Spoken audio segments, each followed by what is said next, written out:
Have you ever played Monopoly and you lost? You ever lose? More of you. Not very good, huh? How do you feel when it's your turn to roll the dice and all you have is waterworks and $5? The other guy owns the whole board. He even owns community chest and go. It's your turn to roll the dice. Here's what you're doing. You're shaking the dice a little longer than normal because you're praying. You're saying, Lord, I would like to go to jail. Please send me to jail. Lord, I promise I will not get out for all 3 turns. Then you toss them down and you land on boardwalk. You say, oh, brother, boardwalk. Oh. So you say, how much is it? He said, let's see, boardwalk with 12 hotels. Let's see. That's going to be $4.5 million. And you pick up your $5 bill and you count it. 5. And you look, see if you dropped any, Let's see. No, don't see any around here. You have a whole different attitude when you're broke. And God knows that. He knows it'd go to our head if He gave us a bunch of money. I hear Christians say all the time, Lord, if you'd let me win the lottery, I'd tithe. And the Lord's up there saying, I gave you $10 last week. You didn't tithe off of that. How do you expect me to trust you with $1 million? I can't trust you with 10. Money causes pride. The Bible says the heart was lifted up because of thy beauty. Beauty causes pride. Not many of the gorgeous, beautiful women in the world have a sweet, humble, I'll do anything, servant's heart attitude. Nothing wrong with beauty. Nothing wrong with makeup. Every old barn needs a coat of paint once in a while. But there's something wrong with pride. God hates pride. I taught school 15 years, man. I remember typically when you have the election to vote in the cheerleaders, not always, but often, the pretty, talented, popular girls get voted in to be the cheerleaders. And not always, but frequently, something changes in their attitude. They realize they are a cheerleader. They get their nose up so high in the air, if it rains, they're going to drown. And they get this attitude, I'm a cheerleader. My sweat don't stink anymore. And they have their own little clique, They get together at the lunchroom, and one girl's sitting there, and she's a cheerleader, and she's sitting at the lunchroom, and another girl comes in to eat her lunch, and she's not a cheerleader. She's a few pounds overweight, got a few warts and zits, and she does not have an alligator on her shirt, And this little girl sits down, and the cheerleader says, excuse me, dearie, that seat is saved for another cheerleader. Would you please take your lunch and go outside and eat it under a truck or something? And you just want to slap the devil out of them. You know what I'm talking about? That proud, cocky, I'm pretty, you're ugly attitude. Now, nothing wrong with beauty. But there's something wrong with pride. These dumb teenage guys, I can't figure out. Somebody told me the hormones develop way before the brain. They'll come in and they'll say, Brother Hovind, you ought to see my girlfriend. Wow, she's so pretty. I'll say, well, that's good, that's good. Let me ask you a question. Does she love the Lord? I don't know about that, but wow, is she pretty. I'll say, well, excuse me, but she might not always be pretty.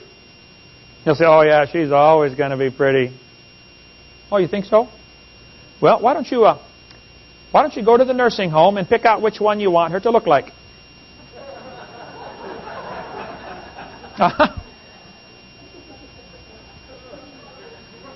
Fellas, you really ought to find one that loves the Lord. That'll mean a lot more 50 years from now. And these dumb teenage girls, they come in and say, oh, you ought to see my boyfriend. He is so handsome. Wow. I'll say, well, does he know how to work? Can he get up in the morning? Does he show up at work on time every day? Oh, no, he don't do that, but boy, is he handsome. Well, listen, honey, I don't want to burst your little bubble, but he's going to be pot-bellied and bald-headed one of these days. You better find one that knows how to work and loves the Lord and knows how to put the bread on the table. That's going to mean a lot more one of these days. The Bible says beauty can cause pride. Proverbs chapter 6, these 6 things doth the Lord hate, yea, 7 are an abomination unto Him. A proud, look, first one on the list. God hates pride. Pride and arrogancy and the evil way and the froward mouth do I hate. Proverbs chapter 7. Everyone that is proud in heart is an abomination to the Lord. Pride goeth before destruction, and a haughty spirit before a fall. Only by pride cometh contention. The word contention means fights, arguments. Every fight is caused by pride. You're running out to the car, and your brother or sister says, I want the front seat. Ooh, pride. Mom, I want to sit by the window. Ooh, pride. Hey, Mom, I want the controller. He keeps changing the channels. It's my turn to watch TV for a while. Ooh, pride. Sounds like I've been in your house, huh? Nope, just got 3 kids of my own. Hey, kids, next time you're running out to the car, and your brother or sister says, I want the front seat. Here's what you should do. This will work every time. Listen now. You should say, okay, and get in the back. Don't say another word. And your mom will faint. And you will get to drive the car. That's the front seat you really want. You know, got that wheel and then pedals down there. That's the one you want.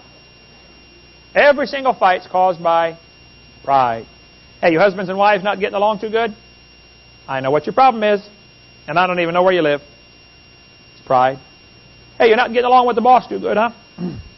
I know why. It's pride. The Bible says every fight's caused by pride. Better read it. Let not the wise man glory in his wisdom, neither let the mighty man glory in his might. Let not the rich man glory in his riches, but let him that glorieth glory in this, that he understandeth and knoweth me. How well do you know the Lord? I mean, is your heart right with God? Are you close to the Lord? Look, if you went fishing, and you caught a 24-foot Tyrannosaurus Rex, and he came charging after your boat, or like Jurassic Park, the wall of the building explodes,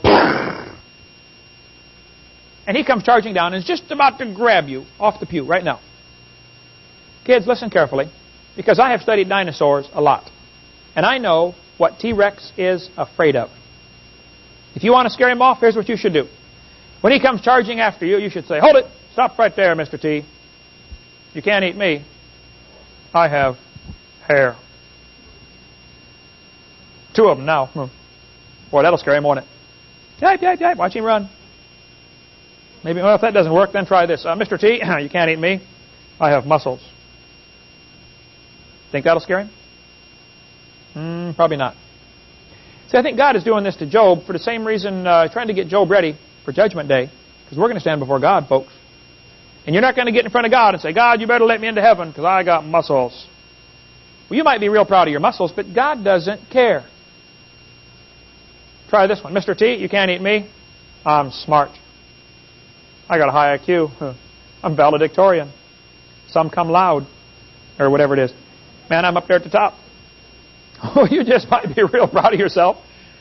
But it all tastes the same to him. He don't care. Right? Try this one. Mr. T, you can't eat me. I'm a cheerleader. Go, team, go. Woo! Watch him run. Boy, yipe, yipe, yipe, yipe, yipe. Think that'll scare him? Probably not. Well, then try this. Mr. T, you can't eat me. I have a fancy car. I have a cataract. I mean, a Rincon Continental. Watch him run, boy. Yipe, yipe, yipe. You can't eat me, Mr. T, because I'm the captain of the basketball team. I can take a ball and bounce it. And then I can throw the ball through a hoop. Whoa. You can throw a ball through a hoop like a seal. Whoa. You know, we get proud of dumb stuff, don't we? God's not going to care. T-Rex ain't going to care. Look, I think God is doing this as a setup. Job, you're afraid of him? Are you afraid of me? I think we've lost our fear of God, folks, in this country. The Bible says, fear God and give Him glory, for the hour of His judgment is come. We're going to face the judgment of God very soon. I think we need to humble ourselves and fear the Lord. The Bible says, God resisteth the proud, but giveth grace to the humble. Wise old preacher was talking to a younger preacher one day. The younger preacher said, brother, I noticed something about your family. All of your kids grew up and went off to serve the Lord.